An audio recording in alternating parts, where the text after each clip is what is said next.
happened? Are you guys back? We are back. Are we live? What's going on? Dear Lord. Uh-oh. I think we're live. I think we're back. I think.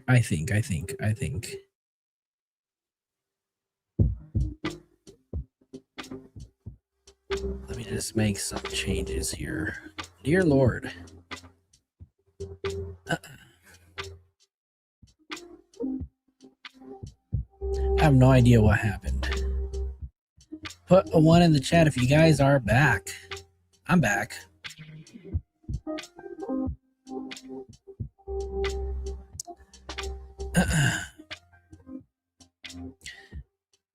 Check.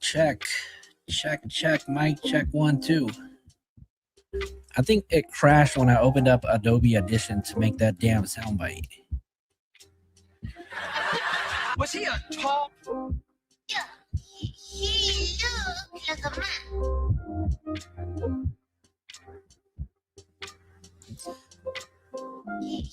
He looked like a man.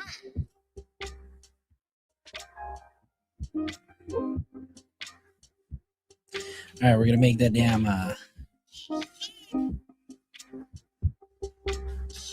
looked like a man. All right, we're doing it. We're making the soundbite.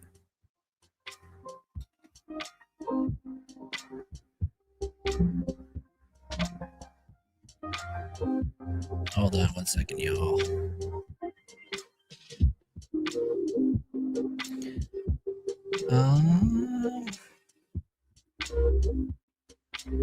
Are we back? We're back. Damn, we almost lost everybody.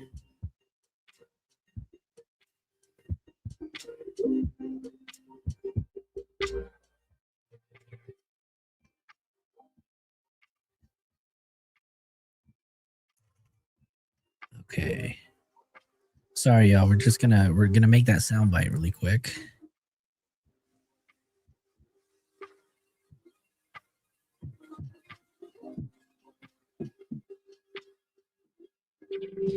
That kind of sucks. Whatever, it happens. Where'd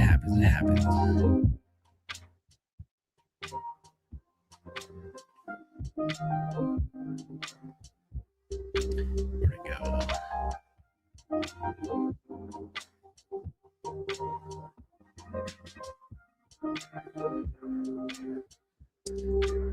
Give me a second, you guys. Give me a second. I gotta figure this out.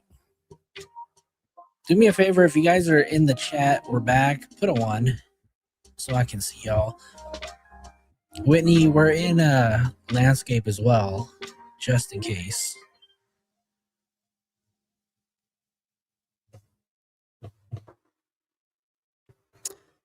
That sucks.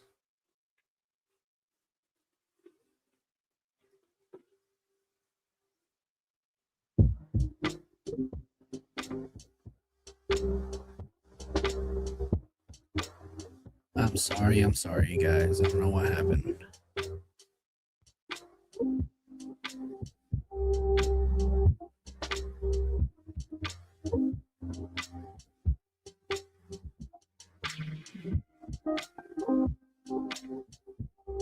He looked like a man.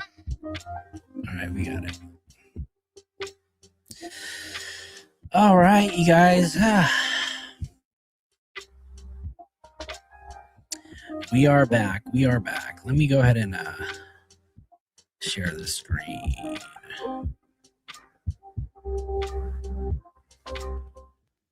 Okay, sorry about that, you guys. I have no idea what happened. I was reading your comments and saw that I guess Lauren Conlon was making a crazy face. But just in case you guys don't know, we are streaming in vertical and horizontal, so you can pick which one you like better, right? Normally people enjoy the landscape one, but let's go ahead and kind of get back to where we were, however many of y'all are here. Does. So, right now, David is the one on trial, obviously innocent until proven guilty. So who drove the Tesla? He looked like a man. There you go. From everything It we worked. know so far, it's pointing to him. that he is the sole person responsible, allegedly. And I would like the sole person held responsible for committing a heinous crime to be convicted and to go to jail or prison and to pay the price. So we're on the same team here with that. But of course you're entitled to your opinion, but like, or one is entitled to their opinion, but it's so silly. It's so silly. This world that we live in sometimes. But anyway, yeah, sorry to get personal at the end of that. All right. So hopefully this happens. I think it'll happen June 29th. It's a Monday. I don't think it'll take more than 5 days. That's my guess, but we will see. And I will keep everyone posted up until then with any new filings that I can get, any new information. Again, I do try to keep it very fact-based here. I really do try very hard to say that I am speculating on certain things if I am. And so my apologies if I didn't make certain things clear, but hopefully I have cleared this up now. All right, guys. You can Is that where we left off at, bitch, please? He looked like a man. Check the episode, I'm sorry, you can check the episode notes for my story that Taylor and I put together, and I will see you all tomorrow. Thanks for watching. I'm Lauren Conlin. All right, you guys, that was Lauren Conlin with LA Magazine. We're going to go ahead and transition over to the next topic because that's probably one that you guys can probably school me on the most, right? But we're going to go ahead and switch on over to Alex Murdaugh. And I'm sure most of you guys know that recently on May 13th, bombshell news came out, and we all kind of learned that that his conviction in the murder trial of his wife and son was overturned, and you guys are probably already know the reasons why. But is that what she said? I wasn't but we'll just kind of get into this right over here, right? Because this was pretty crazy to kind of hear. I don't know if people were shocked. I mean, put a 1 in the chat if you guys saw this coming, or put a 2 in the chat if you guys were pretty shocked to hear about the overturning of the convictions. I want to know who saw this coming, who had an inkling, and who was caught by surprise, because this one was pretty crazy, you guys. Nay says 2.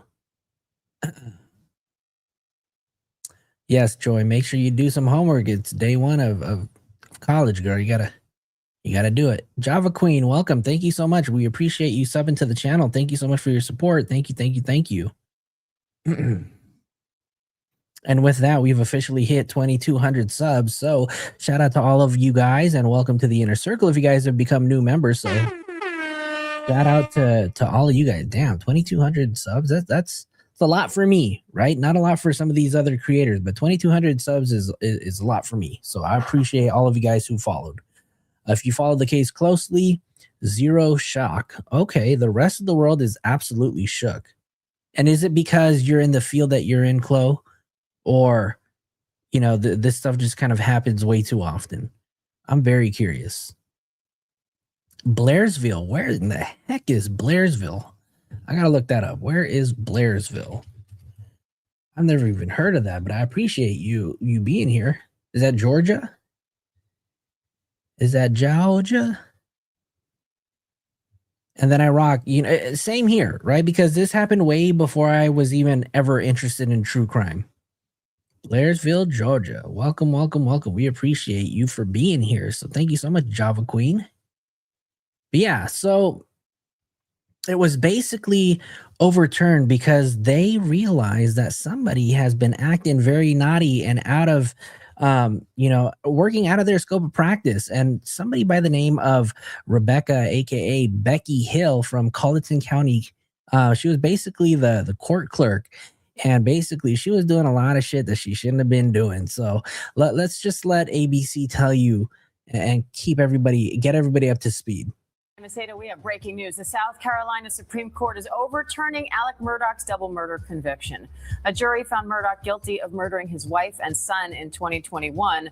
But the state Supreme Court just found a court clerk interfered with the jury by attacking Murdaugh's credibility. ABC's Andrew Dimbert and ABC News legal contributor Bernardo Villolona are here with more on what that means for the case now. Andrew, what's the latest here? Well, this is a stunning decision here. And of course, this trial captivated all the minds and watchers on streamers and Netflix with the documentary. This is a very high profile case here. The South Carolina Supreme Court now throwing out Alex Murdaugh's murder conviction and ordering a new trial. Murdaugh was convicted in 2023 of killing his wife Maggie and son Paul, but now the state Supreme Court unanimously deciding to toss the conviction. The high court finding that the county clerk, Becky Hill, improperly influenced jurors during the high-profile trial. According to the court's opinion just released, Hill made comments like, "Don't be fooled" by Murdaugh's defense and told them to watch his behavior closely while he testified. Murdaugh's attorneys have long argued that jury tampering tainted the verdict. However, a lower court had previously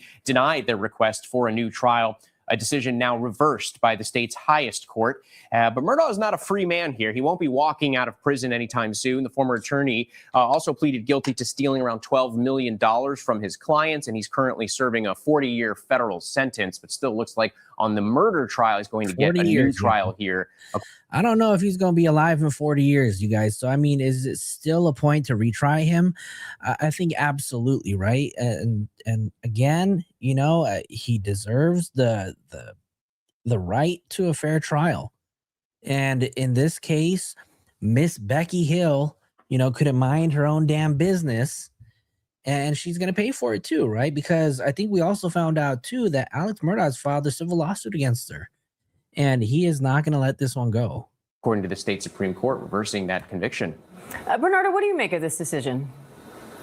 This is definitely a huge blow for the prosecution, but this is not one that I'm surprised of what happened, because when you're talking about fundamental fairness, when you're talking about that every person is entitled to a fair trial, and that jurors should not be impacted by outside comments or things that are going outside of the courtroom. For example, this is why the jury was actually sequestered, to try to prevent their verdict from being influenced from outside factors. So I think it was the right decision, because the verdict was impacted by comments that was made by Ms. Hill.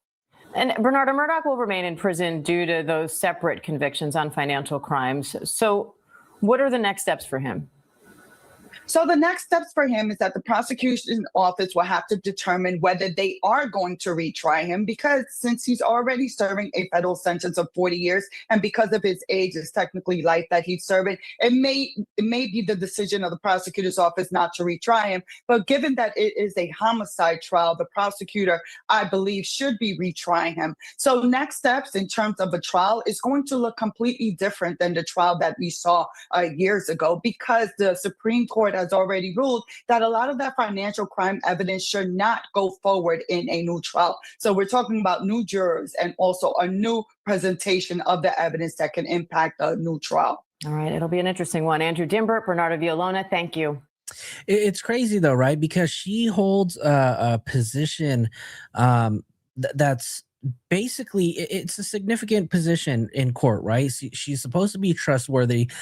She also has the authority as an officer of the court, and basically jurors they basically are going to look to her for any kind of guidance, right? And she really just kind of took advantage of that. And basically what she did was, you know, ensure that she kind of developed this rapport with the jurors. And I even read, hold on, let me see. She was having private interactions. She even gave a juror a ride, is what I read. She was talking to some of the jurors about their social media, and basically was showing this type of favoritism. And obviously, you cannot do that, right? The court documents were basically saying that this conduct was, they used the term breathtaking, disgraceful and unprecedented in South Carolina. So this took place on May 13th, and then a few days later, I think this was on May 18th. Let me find the video. Hold on. the defense team came out to hold a press conference regarding this, and here is what they said. So let's go ahead and start this really quick, and we'll get right into it. I'd hoped that would have been the main topic of this press conference, but over the weekend we learned that the Attorney General has announced he's considering the death penalty in this case. Clearly, he is not talking to the lawyers in his office. He's probably talking to his political consultants who thought that was a good soundbite for his governor's campaign.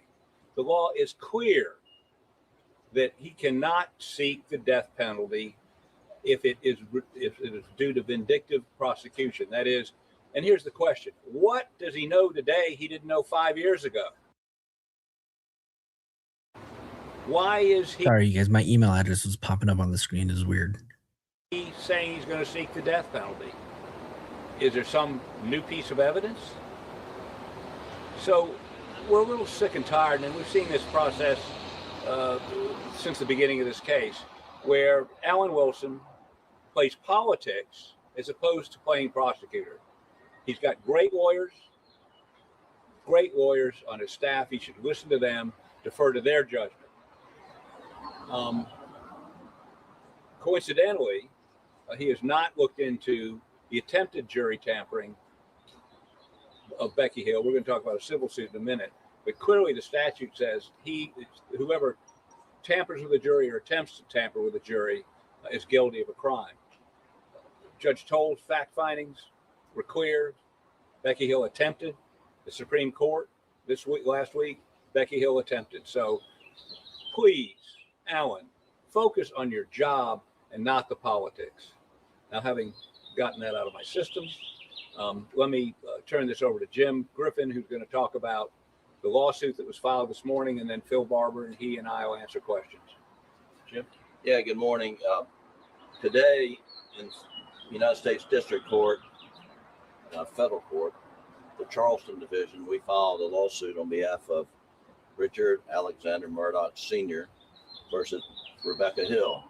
In this lawsuit, we file it under the Federal Civil Rights Statute 42, United States Code 1983, to redress constitutional deprivation of rights. Those rights were Alex's right to a fair trial. Hey, preacher, how's it going? A right that him be tried before an untampered, untainted jury. With the South Carolina Supreme Court's ruling, it has been adjudged as a matter of state law. Native girl, what's up, Native girl? Deprived Alec of his constitutional rights, deprived him of a right to a fair trial, and as a result, we've got to do it all over again, which nobody wants to do. The damages that we've alleged include the over $600,000 that was spent to try the first case and other compensatory damages. Now, let me be clear. Alec Murdaugh owes a lot of people a lot of money. None of this money that is recovered will go to him personally. And the purpose of this lawsuit is to hold Becky Hill accountable for what she did. She has not been held account at all for her conduct. And two is to investigate exactly what she did, which we'll be able to do through the course of civil litigation. We have subpoena power. We can take depositions. And so we're going to be able to understand the entire scope of her conduct. She's yet to be thoroughly investigated by the state, and she's not been held accountable by the state. And that's what we hope to do. That's what we intend to do. And that's what we will do with this lawsuit. Thank you. Now, I'm curious, for all the legal eagles that are in the chat, I'm curious, what type of criminal charges can she face for what she's done? Because that part, I'm not sure. I know that there's a civil lawsuit that's being filed against her. They're probably looking at $600,000 in punitive damage. So y'all attorneys, y'all legal eagles in the chat, let me know what Miss Becky Hill is facing. Phil, what you got? I would just amplify that and say that, you know, Just wait for the plane to pass by. can you hold it till the plane goes over? Jury tampering.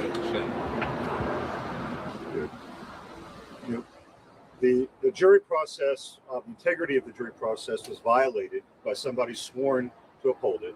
And that's why we're here today, and that cannot go unanswered, as Jim said. And that's what we're going to do with this lawsuit. Beyond that, we've alleged $600,000 in damages. That's a public number, by the way. There was a receivership. That money was allocated from receivership for the defense. That was a waste because of what Becky Hill did, plus other damages alleged. And beyond that, we are going to find out exactly what happened. There will be depositions, there will be subpoenas, and she will be held to account for her actions. Any questions? None? Okay. No. Do you guys have any new evidence to present your case forward? Well, we have. Where'd you go for? Okay. We have received a number of pieces of information post-trial. Some of them came just to us. Some of that came just to us. Some of that went to SLED too, and we don't know what they did with it. Once the trial was over, we don't have the power to subpoena. We don't have the power to really investigate it all. All we did was, after the trial, was look into the jury misconduct, and we rode around Carlton County for a couple months through the swamp on the dirt roads to find these jurors and ask them questions. But once a judge is appointed, and I think we got an order on Friday that the Chief Justice has said, once the remittitor is issued, which means right now the Supreme Court has the case, they got to remit it to a trial court, and he'll do that, we think, in the next couple of weeks. So at that point, then we will have subpoena. Then we will have the ability to investigate. I mean, so how much do you think this is going to change, the retrial that they have coming up? Whenever I know that they're trying to do this before the end of 2026, but what do you think are going to be some of the major challenges that they're going to face? Because we know that, there's going to be a battle between, what kind of evidence is going to be admitted back into the case. I was talking to Chloe, and she was telling me that, the whole thing regarding the first trial was that they used too much information regarding his financial crimes. And this time around, they want them to kind of tone it down. And so they're not going to be able to use the whole financial crimes against him in this retrial, right? So I'm curious what you guys think, or if this is going to change the outcome of a potential retrial. Well, what are your thoughts? I want to know. With a new murder trial, how hard do you think it is going to be to find impartial jurors? Well, let me see. Not only that, right? They just talked about impartial jurors, but just imagine some of the witnesses that they have to try to bring back, right? Some of these witnesses, they'll probably not even be able to remember some of the stuff that they testified against. Their memory is going to fade. This is going to be one for the books, if you ask me. I don't know. I think this is going to be crazy once it comes to the retrial. This to you. This has gotten extraordinary notoriety, unlike most other cases I've ever tried. But in its time, a case I prosecuted 40 years ago, Pee Wee Gaskins, Muck was there. Pee Wee Gaskins, we had to go through 400 jurors to get 14. It's important that we have what we want is individual voir dire. That means we individually question the jurors, which is not usually allowed in anything but a death penalty case. So we think we can get them. Now, can we get it in Carlton County? That's debatable, but and I think the state has the same interest, should have the same interest we have in finding 12 or 14 with alternates, impartial, fair jurors. The state should want an unsullied, uninfluenced jury as much as we do. And have you talked to Alec recently? How does he feel about the overturn? Jim talked to him this morning. Yeah, we've talked to Alec a lot lately about many topics, including. Hey, Ramona, how's it going? Welcome. But to your specific question, frankly, when we reported back to him after our argument in the South Carolina Supreme Court, we told him it went as well as we could have hoped, and that we were very optimistic that we would get a favorable result. And he appreciated our assessment, but he he was incredulous. His experience has been, since he has been on the back end of civil lawsuits and criminal indictments, that he's lost every significant legal ruling along the way, and that occurred almost daily during the trial. And when he got the order, when I spoke with him, he had already read the opinion of the Supreme Court, and he says, "I'm reading it, I see it. It says reverse, but I still have a hard time believing it. It's really just sinking in." But he was very grateful and very thankful, and he thanked all of us here that are on this side of the podium, and he got somewhat emotional. He was so, and I don't think he'll mind for me telling you this. I mean, he has always said, and he told me. Well, that's true, right, Raina? The prosecution is still saying that the death penalty is on the table, but the defense is saying that you cannot try for the death penalty if this is more so like a revenge tactic, right? So they're going to fight against that and say that, it's not fair for him. But I think I still think that they're gonna give him the death penalty, or at least charge him with it very early, that he deserves to be in jail, prison for the financial crimes that he committed. But he says being in jail for something you didn't do is a hard thing to swallow, even though I'm here doing time for what I did do. But then he said, what I was convicted of is so reprehensible, and something that is so heinous, and to be wrongfully convicted of that is almost unbearable, he says. And so he is very thankful that he's no longer a convicted murderer of his wife and son, and he's appreciative to the court. Not so fast. For applying the rule of law, regardless of outcome. They did their job, and we're all very appreciative of that. The rule of law won out last week. Have you spoken to Buster, and how does he feel about what happened last week? So, yeah, thanks for asking that question. And I want to say this. Buster Murdaugh is, hopefully we can all agree, is entitled to his privacy. That kid has been through so much, and that's all he wants is his privacy. So hey, we're not going to up? answer questions about Buster, other than to say, and I'd say it with 100% confidence, that Buster supports his dad, Alec.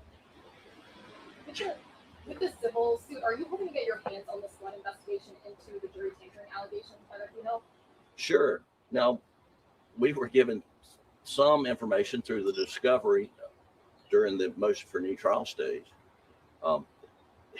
Is that all they've done? I mean, we don't know. But if that is all they've done, the that bird really singing. wasn't much of an investigation. And we really don't think they've done much of an investigation. But we certainly plan to. And let me say this.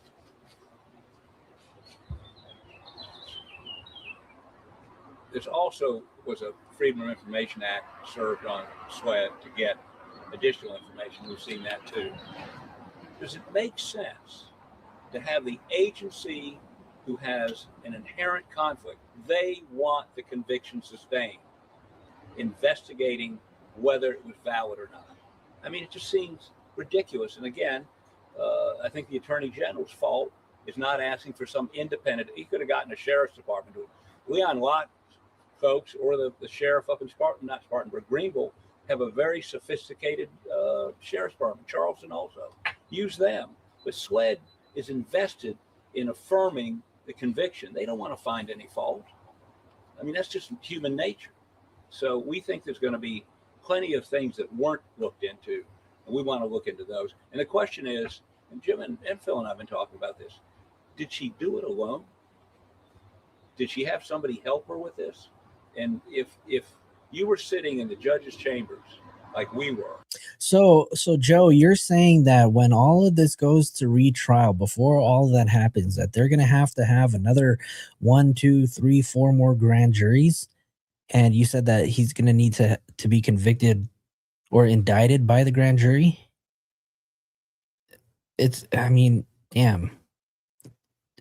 I think it's going to be difficult too for them to find a, impartial jurors in that grand jury as well, right? I mean, I don't know. This case has gained so much notoriety and so much publicity. There's got to be some. I don't know.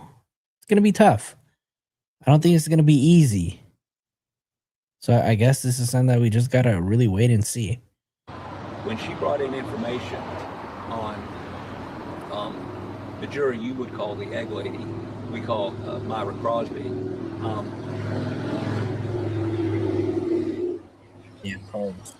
And listen to what she had to say. One time it was totally made up about some Facebook page.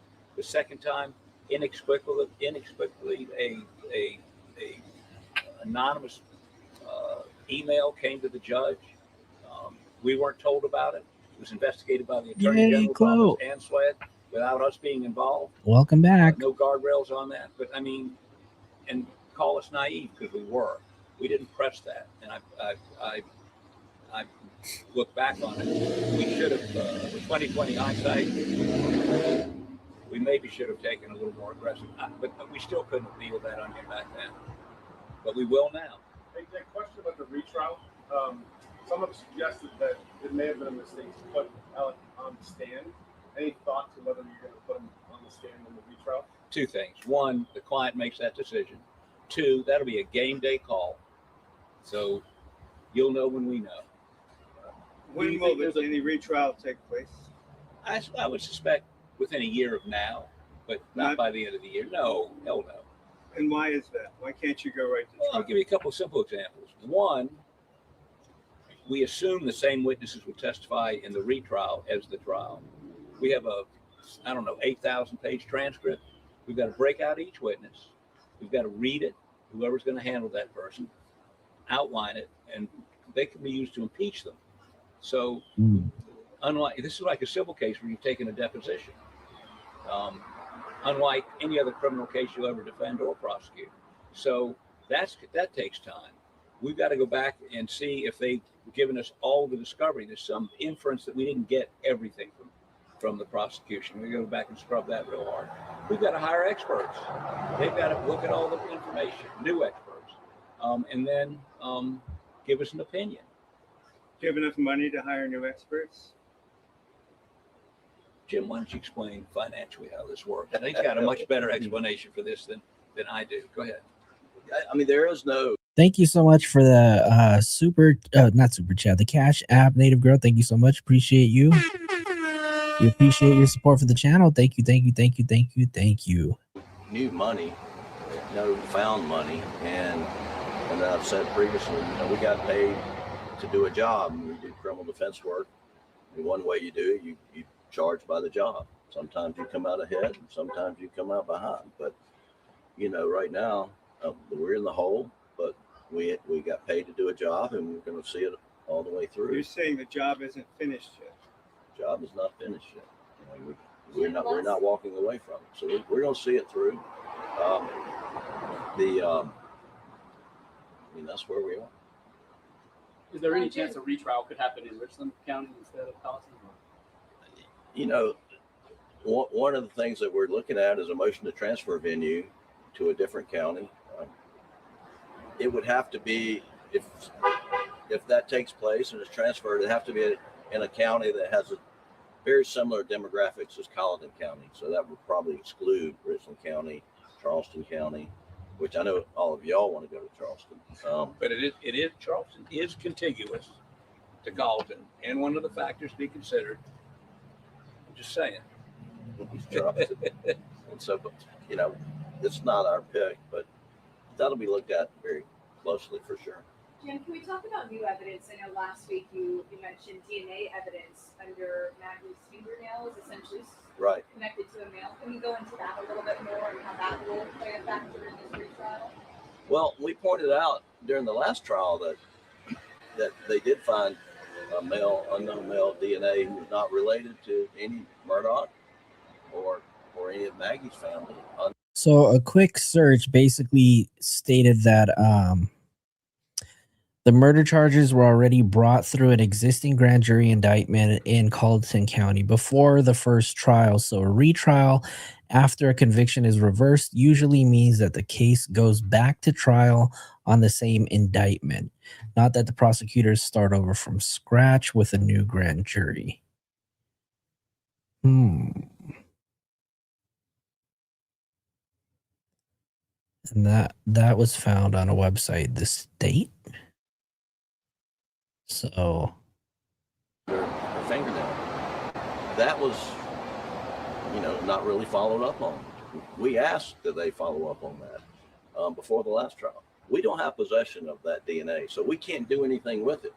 We can perhaps, with a new case, back to square one, go and seek an order from the court to compel them to send it off to CODIS. CODIS is the national DNA database. So, I mean, if we were in charge and we had the facilities, the forensic lab, they had SLED, and we had search warrant abilities, we would have done things a lot differently and more timely. A lot of that opportunity is lost, and so that's unfortunate. More optimism of getting that sent to CODIS, do you believe this go around? Well, it'll be Chief Justice Kittredge issued an order last week saying he's going to appoint a new judge once the remitter goes down. And that'll be one of the things that we will present to a new judge asking for that relief. Whether he or she will do it remains to be seen. Jim, you said the lawsuit is about holding Becky Hill accountable and also investigating what you say the state didn't do a good enough job of investigating her. What do you hope that investigation could yield? The truth. Yeah. How about that? Yeah, just, we don't have a result in mind, but we have a lot of questions that we would like answered. Was she a lone wolf? Was she doing it just for the, siren of celebrity, which she definitely was? And then I'll tell you, this removal of the egg lady juror is very suspicious. And that really wasn't a part of the case. We do make it a part of our complaint. We point out all of the inconsistencies of what she said, according to Judge Newman, that the egg lady, Ms. Crosby's ex-husband, had posted something on Facebook, which we now know was a bald-faced lie, or someone lied to her. I mean, it makes no sense. And if you have questions, and I would encourage all of you to follow up with Joe McCullough, who represents Myra Crosby, who is investigating this as strenuously as we intend to do so. And he's been working on it for quite some time. I mean, the way she was targeted, it just is very curious. And we hope to get to the bottom of that. Is there any possibility of taking a plea deal for a lesser charge? Say again? Is there any possibility of taking a plea deal for a lesser charge? No plea deal. No, never will plead guilty. Off the table. We want a trial. Yeah. They can dismiss it. Yeah, they can dismiss these charges. No. He'll never enter into a plea which required some admission that he did something he didn't do. And that's murdering his wife and son. That's not going to happen. Who do you think did kill Maggie and Paul? We wish we knew. We think we could have found out if we were had the tools available. I mean, that opportunity was lost when they failed to follow the tire tracks in the grass leading away from the murders of Maggie and Paul. That opportunity was lost when they failed to maintain the integrity of the GPS data on Maggie's phone. Instead, it was at SLED, downloading GPS coordinates at SLED that ultimately overwrote where her phone was and when it was on the night of the murders. And when they finally get into Maggie's phone and able to access the GPS data, you know where it said that phone had been last? Broad River Road, SLED Lab. I mean, that is outrageous that was allowed to happen. So, John, we've gotten a lot of information. People are out there working on behalf of Alec for free, kind of like we are. And they've unearthed some really interesting stuff. And they've turned a significant amount over that to SLED. We'll be curious to see if SLED has done anything with it or will do anything with it. If any of that investigation now goes back to the house or to the property, or is that a done deal? There's nothing that I'm aware of that's of evidentiary value on the property. Let me just jump in and say that the actual scene has been destroyed, right? It's been torn down, the property's been sold, the kennels, all of that are gone. So that's no longer in existence. But our experts, in preparing for the first trial, did all kinds of forensic tests on the crime scene. A number of, we put in evidence that if somebody could be in the house and shots fired down at the dog kennel, never hear them.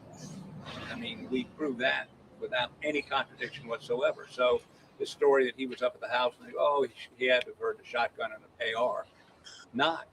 We had an expert run test. Can't do that anymore. So the uncontradicted evidence is going to be if he was in the house, he wouldn't have heard the shots.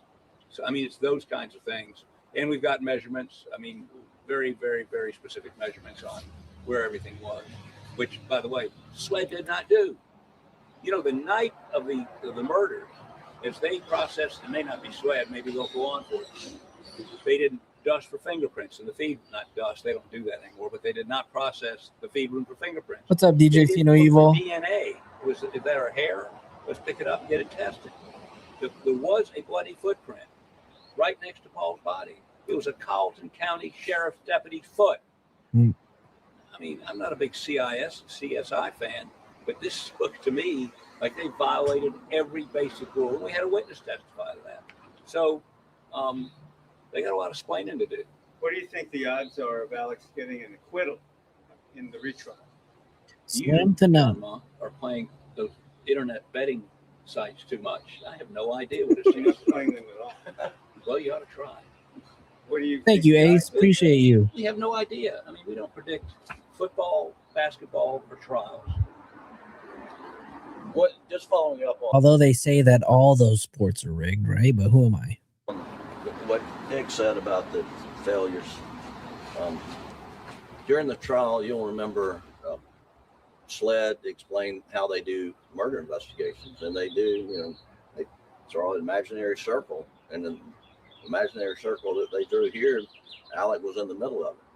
And he was in the middle of it from the night of the murder. DJ See No Evil, this is about the Alex Murdaugh case and the overturning of the convictions of the murder charges he received for his wife and his son back in 2021. And they knew that Alec left Moselle and went to his mother's house at Almeda, and then came back to Moselle and found his wife and son murdered brutally. And do you think for 1 minute that they should have gone to Almeda, to see if there's anything of evidentiary value? Were there murder weapons at Almeda, which they want to intimate, during the trial? Oh, he parked over here, so he must have got rid of the guns over there. I mean, they had the opportunity to exclude Alec from that circle, but they didn't do it because they just failed so miserably in what their jobs were. Let me say one other thing that brings to mind. As most of y'all know, I was a prosecutor for 12 years, and this is 40 years ago. If a body was found and they wanted to determine time of death, the coroner or medical examiner would take an anal thermometer and get a core body temperature. Then take a thermometer and get the ambient temperature. And in this case, alleged an hour and a half prior they'd been killed, sort of. The coroner showed up, and he did something just amazed me. He took his hand and he stuck it under Paul's armpit, and then that same hand stuck it under Maggie's armpit, and he could calculate the time of death based on that. I mean, that's what we're dealing with here, folks. Stuck his hand under the armpit? Really? And yet, then they said, well, we know when Maggie stopped using her phone and Paul stopped using his phone. That sounds a little inaccurate, right? I remember, if anything, they check the temperature of their liver, but I don't know what the new practices are to determine like the time of death. time of death. They ignore the fact that cell phone service down there was spotty at best. A number of people testified there was no cell phone service. So simply because they weren't using their phone doesn't mean they were dead. I mean, this thing has more holes in it than Swiss cheese. In your opinion, what ultimately got Alex convicted? I think 2.5 weeks of that of widows, Got an armpit orphans, fetish. Yep. mentally disabled kids testifying, not that he stole their money, but how just maliciously he stole the money, how he lied to them. I mean, when they finish with that, they're not going to believe forensic evidence. They're not going to believe him. They're not going to believe anything because he was so vilified. And when he testified, the jury was programmed not to believe him by the clerk of court. And so, no matter what he said, I mean, he got on the stand to answer, questions about where he was and what he did that night. And we know now that, as a Supreme Court accurately described, she sought to undermine his credibility before he even testified it. Understand, she's the second highest ranked court official in the trial. And she has closest contact with the jury, develops close relationships with them over 6 weeks. And, she is the one that they see more, she's the elected official. She summoned them all in. Her name's on the summons. Her name's on the check that they get to payment every week for serving on the jury. I mean, and this person is back there in the jury room telling them in so many words, don't believe Alec when he testifies. Don't believe the defense. Don't let them confuse you. All of that happened at the end of the trial, right before we put up our case. So that is one reason he got convicted, I promise you. You mentioned new evidence. If you already addressed this, I apologize, but you mentioned new evidence that you're going to bring out. You mentioned DNA found under Maggie's fingernails. Is there other new evidence? Well, let me say this. If there is, we tell you, you're going to, I know you're not doing this intentionally, but you'll be telling them. So I don't think we tell you. How about that? Fair enough. Maybe not unintentionally. Never mind. Anything else? Do you think that Becky's done this with other trials before down in Colleton County? Right. Well, you don't know, do you? That's why this lawsuit is so important, because it's going to allow us to peel the onion on her and what she's done on this case. Hey, Heather, what's up? She's a lone wolf. Has she done it on other cases? But certainly, it was a despicable act, and the Supreme Court found it to be such. Anything else? Thank you very much for coming today.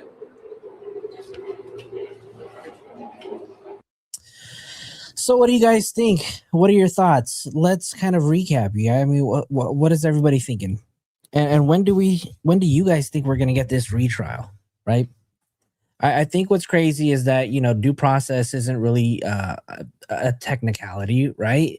It's basically the foundation of everything that kind of protects us. And, when it falls, when it fails,